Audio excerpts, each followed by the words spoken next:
Welcome, everyone. This is Xiaomi Redmi Note 8T, and today I'll show you how to hard reset the device through settings.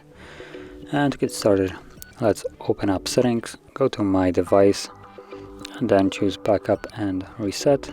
And at the bottom we should see erase all data factory reset. So select that and then choose reset phone. If you have some kind of PIN, pattern, password, you will need to confirm it.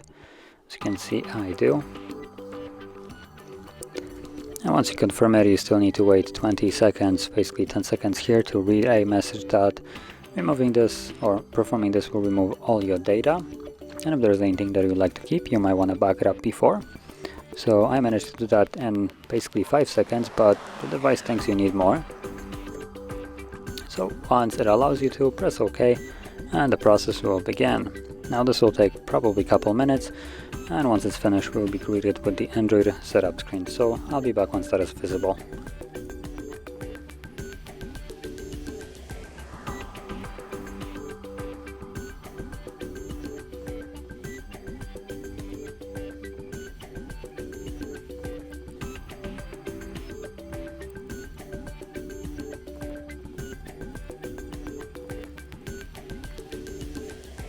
And as you can see, now the process is finished, and you can set up your device as however you like. So if you found this very helpful, don't forget to hit like, subscribe, and thanks for watching.